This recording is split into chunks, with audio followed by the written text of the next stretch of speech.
নমস্কাৰ বন্ধু বান্ধৱীসকল, দেওবৰীয়া সম্ভাষণ গ্ৰহণ কৰিব।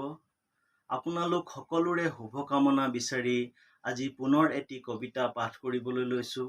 আশা কৰোঁ আপোনালোকে ভাল পাব আৰু লাইক, কমেণ্ট, শ্বেয়াৰ, ফ'ল' কৰি মোক সঁহাৰি জনাব। আহক এতিয়া আমি কবিতাটি আৰম্ভ কৰোঁ।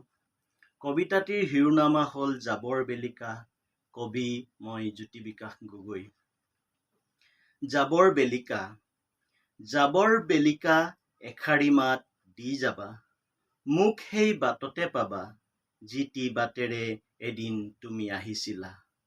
যতনাই ৰাখিছো এটোপোলা কেঁচা আত্মীয়তা, বুকুৰ আঁজলিত সাঁচি লৈ যাবাচোন উপহাৰ ভাবি।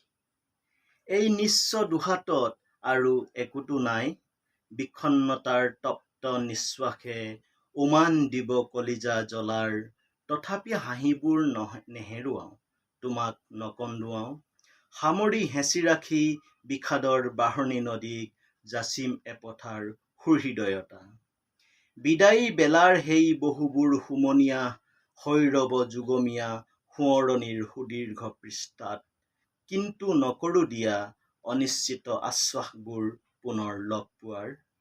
ব্যস্ততাৰ কোনোবা অচিন বাটত যদি হৈ যায় নিৰুদ্দিষ্ট, সহজ জানো হব সহ্য কৰিব পৰাকৈ। যিটি বাটেৰে তুমি গুচি যাবা, সেই বাটত হয়তো পোৱাই নাযাব আকৌ তোমাক। সেয়েহে কৈছো নাপাহৰিবা, দি যাবলৈ এষাৰি মাত, জাবৰ বেলিকা। মোক সেই বাটতে পাবা, যি বাট হহুৱাই এদিন তুমি আহিছিলা, যি বাট কন্দুৱাই আজি তুমি গুচি যাবা। ধন্যবাদ।